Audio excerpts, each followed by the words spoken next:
Olá, colegas policiais civis. Está no ar mais um Cinepó QAP. Esse programa que foi produzido e idealizado para levar informação de qualidade e assuntos pertinentes, da categoria do seu interesse para você. E hoje nós temos aqui uma presença ilustre, o nosso querido advogado, doutor Welton Roberto. Seja bem-vindo, doutor. Muito obrigado, é uma alegria poder estar aqui no Cinepó QAP, poder falar com você, policial, e que há tanto tempo a gente trabalha junto, e mostrar para vocês um pouco da nossa atividade, um pouco da nossa produtividade em relação à Polícia Civil do Estado de Alagoas.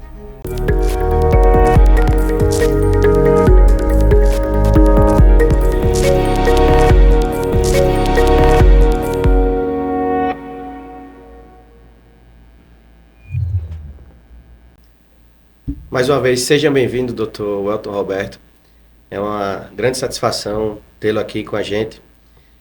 Doutor, muita gente talvez pode até saber quem você é, né? Pela mídia, né? Pelos casos de repercussão que você atua, não só aqui, né? Na defesa dos policiais civis. Mas hoje é o dia da gente lhe apresentar para muitos que ainda talvez nem saibam que você é o nosso advogado criminal. Mas eu trouxe aqui um dado super importante, né? O nosso advogado criminal, o Welton Roberto, o doutor Welton Roberto, tem mais de 20 anos na defesa dos policiais civis e até aqui 100% de absolvição ou nulidade nos processos, né? Que envolve policiais civis. Então eu gostaria que inicialmente você se apresentasse, falasse da sua trajetória, dos seus títulos, né, de qualificação. Fique à vontade. Bom, primeiramente eu sou o Welton Roberto, filho da Dona Maria, uma doméstica. Eu sou Ezequiel, que infelizmente partiu na pandemia. Sou formado na Católica em São Paulo. Cheguei em Alagoas em 1996 e aqui fiz meu mestrado na Universidade Federal de Alagoas. Depois fiz meu doutorado na Universidade Federal de Pernambuco. Fui para a Itália fazer meu pós-doutorado entre 2010 e 2013. Tenho vários livros publicados, tanto aqui no Brasil quanto na Itália. Sou professor da Universidade Federal de Alagoas, concursado, professor adjunto há mais de 20 anos também. E, com muita honra e muito prazer, advogado do Sindipol também há mais de 20 anos. Isso faz com que a gente tenha uma proximidade muito grande com a atividade da polícia e com a atividade que a gente faz. Porque muito parece, né, Palmeira, que a gente está sempre do lado de lá.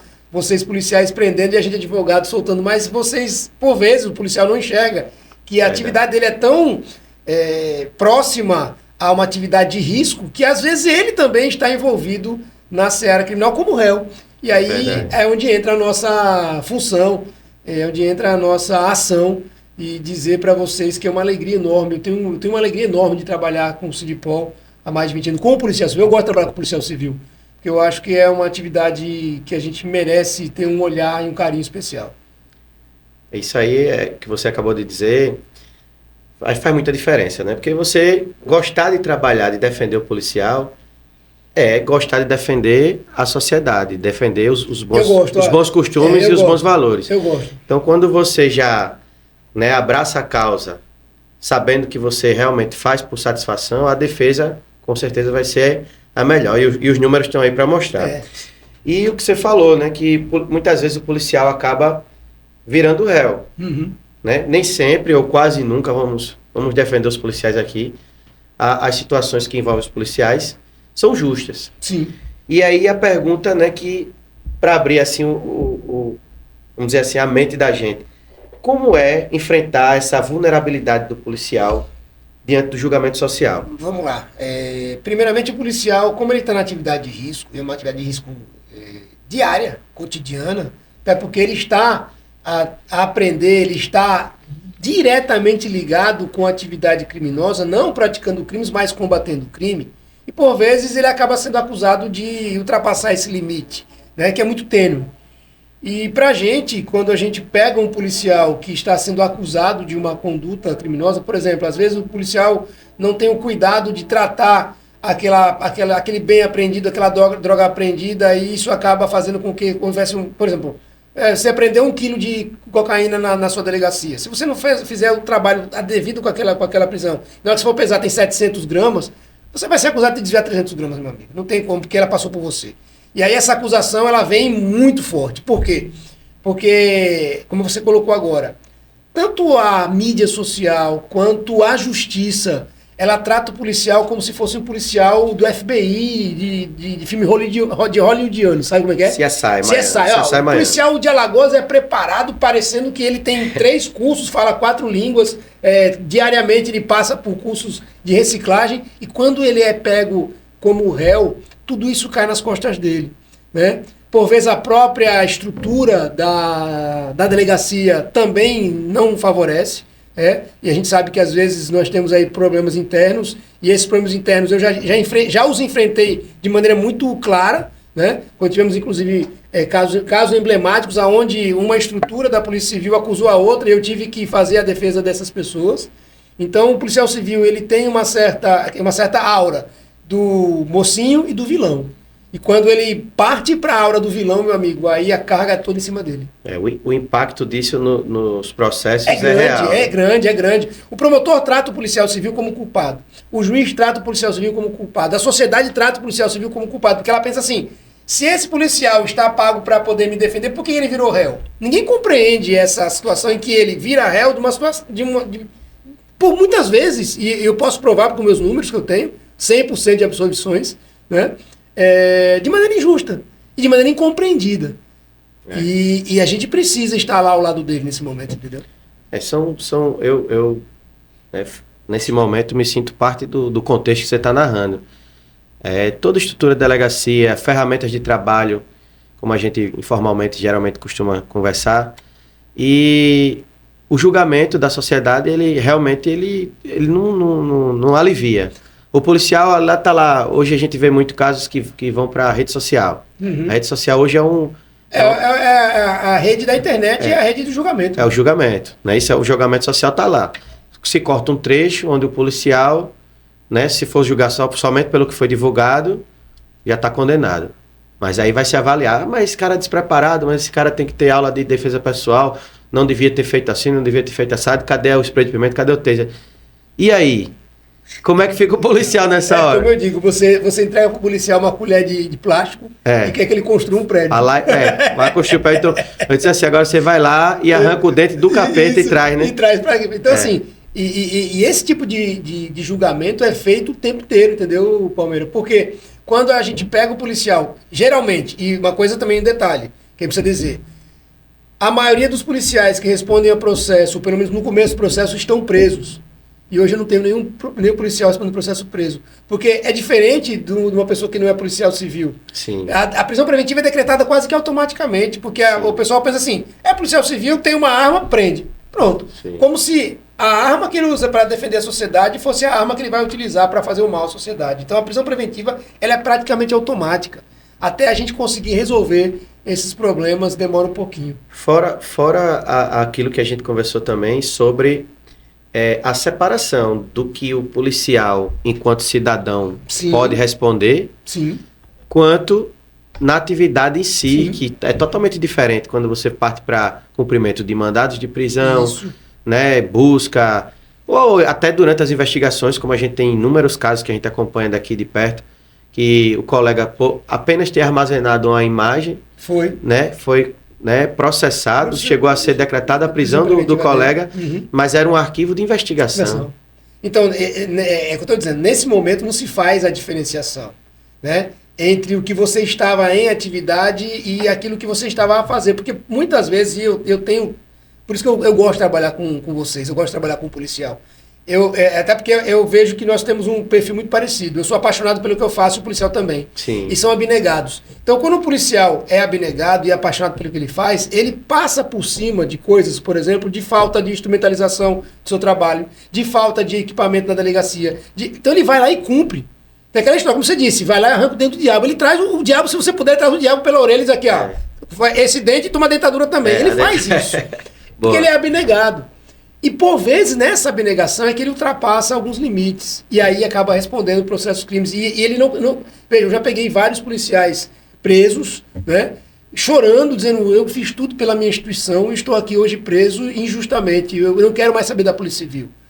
Quando eu sair daqui, eu vou fazer outra coisa. Ou então, tipo assim, Passa a ser um policial não abnegado. Isso. Aí policial... o cara diz assim, agora eu só faço essa ideia e olhe lá. Isso, ele passa a ser um policial, vamos falar a palavra assim, burocrata. Né? Esse policial burocrata, lógico, não fazendo nenhuma crítica a quem trabalha burocraticamente na sua atividade. Mas o burocrata é aquele cara que diz, ó, se não tiver um ambiente perfeito, eu não saio daqui. Entendeu? E a gente sabe que se isso acontecer, a polícia não anda. Né? A história por vezes o Sindipol faz campanhas, eu acompanho muito a atividade de vocês também politicamente, aquelas campanhas em que vocês só vão agir se estiver 100% dentro da legalidade. E aí a delegacia para. A delegacia para, é verdade. Não é verdade? Realmente isso é usado também a favor do policial quando a gente está realmente pleiteando algo que é algo justo. Demonstra que 90% da atividade policial, não vou dizer aqui que está sendo feito de forma ilegal. Não é legal. Não é ilegal. Não é isso. Mas se fosse analisar pela legalidade 100%, muita coisa não seria mais legal. É que o policial ele está ultrapassando, ele está fazendo a mais do que ele tem que fazer para poder cumprir aquela missão. Às vezes das ferramentas que também são ofertadas. Pois ele não tem ferramenta adequada, ele não tem instrumento adequado. Esse rapaz mesmo, por exemplo, que armazenou todo o arquivo de investigação num arquivo pessoal, porque a Polícia Civil do Estado de Alagoas não tem um arquivo institucional. Aí o que aconteceu? Quando foram fazer uma busca, viram que estava no arquivo pessoal dele e o acusaram de crime. Isso dentro da atividade de investigação, né?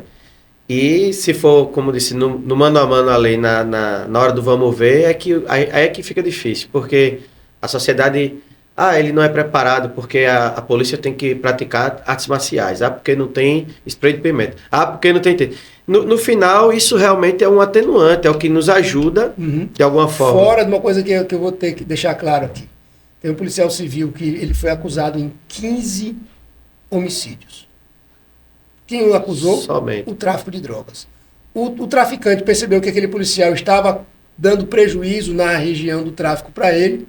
Né? Começou a botar tudo. E aí o que ele fez? O traficante deu uma ordem para todas as pessoas daquela comunidade, para todo e qualquer crime que acontecesse, as pessoas fossem testemunhar na delegacia de polícia que quem estava envolvido era o policial X.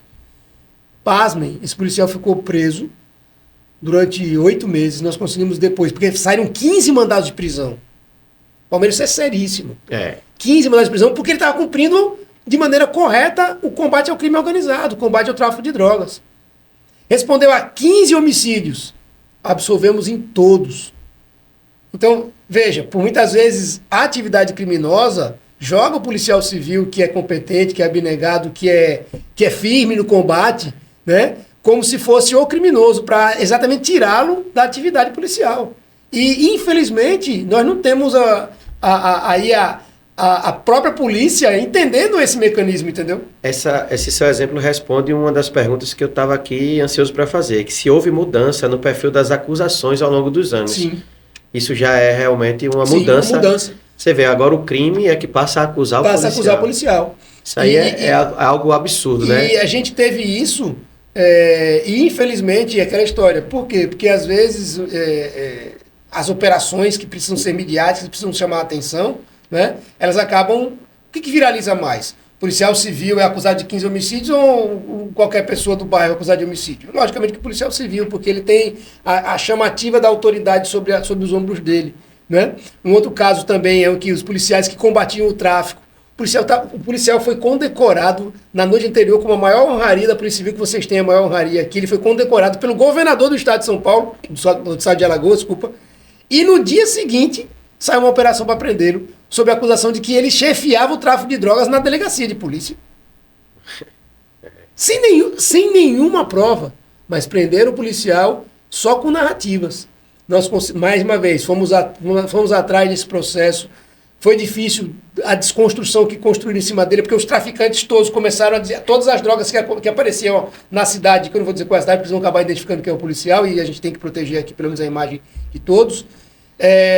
Isso saiu na mídia, saiu em todos os lugares. E nós conseguimos ao longo de 3 anos, porque, quero dizer, o policial também, às vezes não é fácil. A gente está falando aqui que a gente tem 100% de absolvição, mas essa construção das absolvições, elas têm um tempo. Não é chegar e rasgar o processo. E acabou, né? Então, assim, você tem que ter muita resiliência para poder sustentar isso. É um dos pontos aqui que vale a pena a gente focar, né, nesse bate-papo.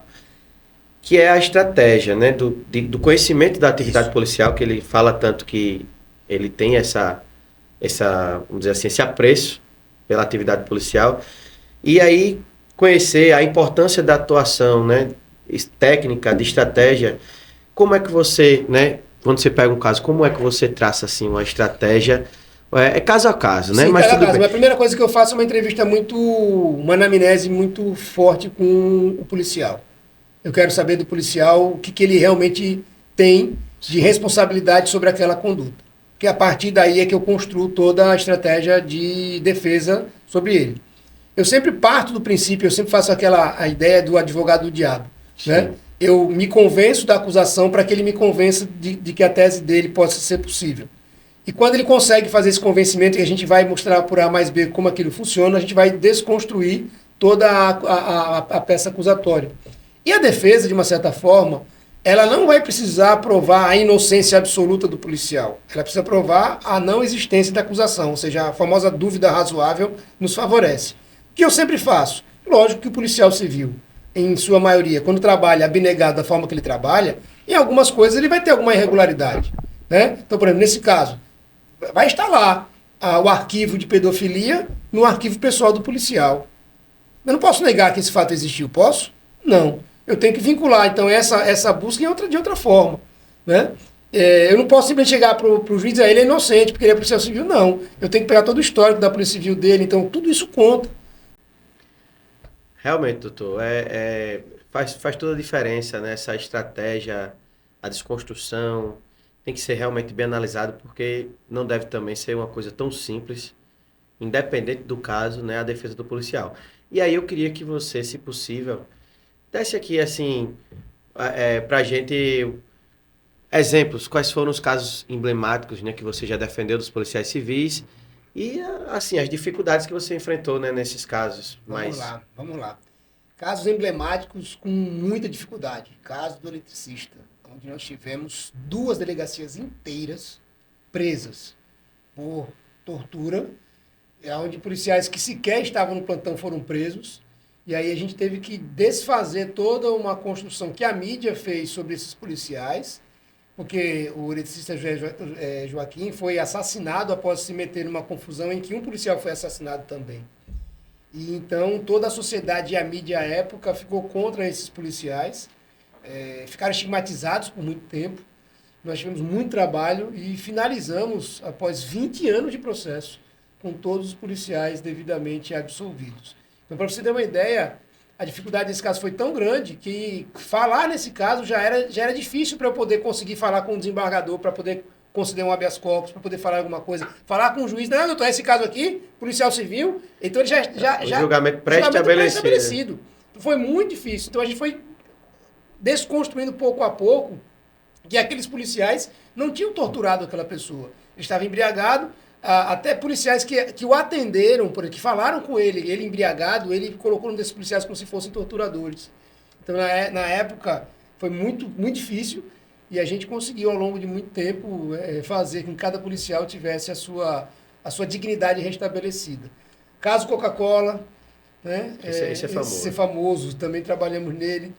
Então, assim, todos os casos onde envolveu uma massa de policiais civis com uma repercussão sobre a conduta dessas pessoas, elas ultrapassam a esfera do direito penal, do direito processual penal. Ela vai mais na esfera da dignidade, da hombridade e, logicamente, da pressão midiática sobre o governador para que ele faça alguma coisa contra a própria polícia, que ele, governador, é o chefe maior. Você imagina isso. Não é uma pressão somente jurídica e não social, é política também.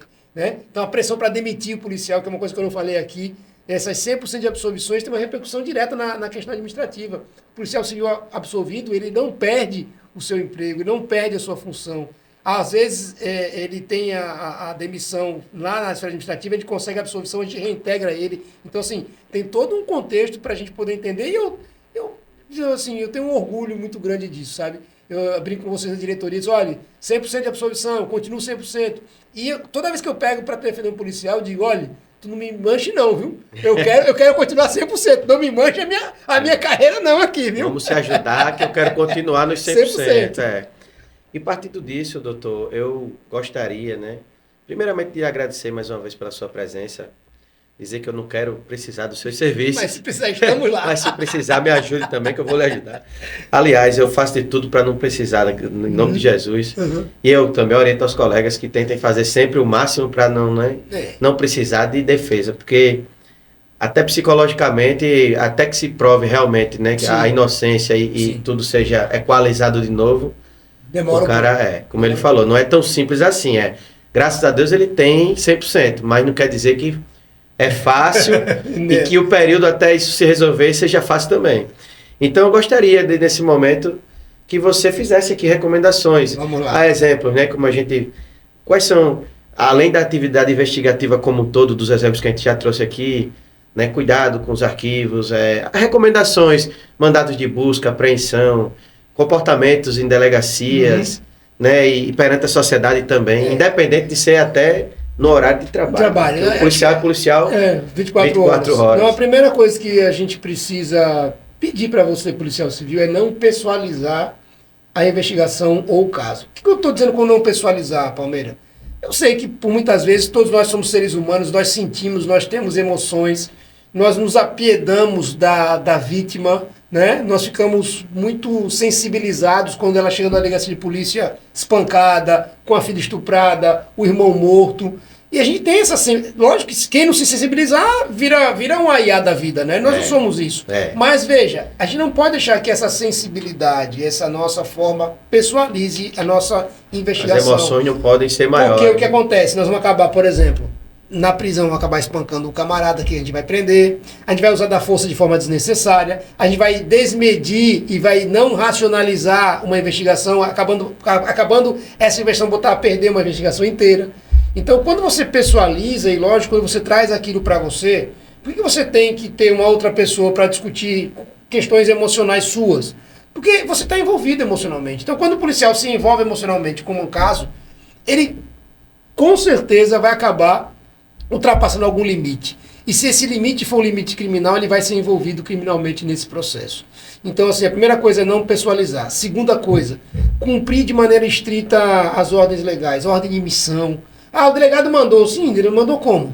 Porque, com todo respeito, e eu tenho um respeito muito grande pela categoria dos delegados, a maioria dos delegados, praticamente quase todos os delegados foram meus alunos, eu dei curso já de formação para os delegados, mas a experiência, agora eu quero falar da experiência pessoal que eu tenho em relação aos crimes que eu defendi os policiais civis, tá? Então, por favor, quando vocês forem ouvir isso, não diga que eu estou atacando a categoria dos delegados, que não é isso.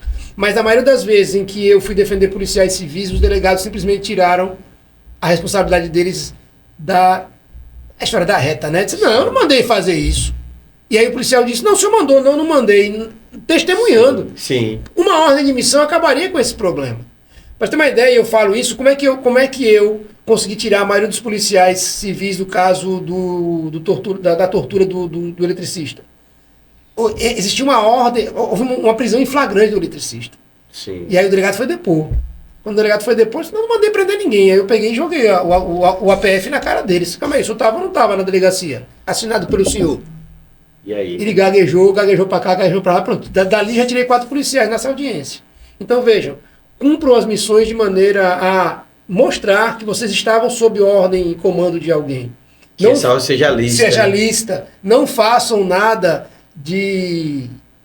aquela história da abnegação que leva você ao impulso. Não façam nada de impulso, porque a pessoa impulsiva ela acaba cometendo alguns deslizes. Ultrapassa. E esses deslizes forem na área criminal, vocês vão responder por isso. E nesse momento só vai estar 2 pessoas ao seu lado, eu e a mãe de vocês. É verdade. Se tiver mãe. Se tiver mãe, é por aí. Enfim, mas é isso, né? Aqui a gente está reforçando, né, a defesa do policial civil, a nobre defesa, inclusive, de 100% de absolvição do Dr. Welton Roberto. Então, a gente segue firme nesse compromisso. Eu lhe agradeço mais uma vez pela sua presença, doutor. Pela oportunidade de falar. Você volte mais vezes, porque para mim é uma satisfação. Falar, inclusive, com o policial civil de maneira direta, até porque são 20 anos e muitos deles né? Muita dessa safra nova acaba não conhecendo quem é a gente, qual é o nosso trabalho, mas o pessoal que já vem acompanhando, e a própria diretoria, tem uma ideia, a renovação do meu contrato é quase que eu não ligo para me renova aí, toma aqui, o pessoal só pergunta, e aí? Continua 100%. Então, essa é a minha missão.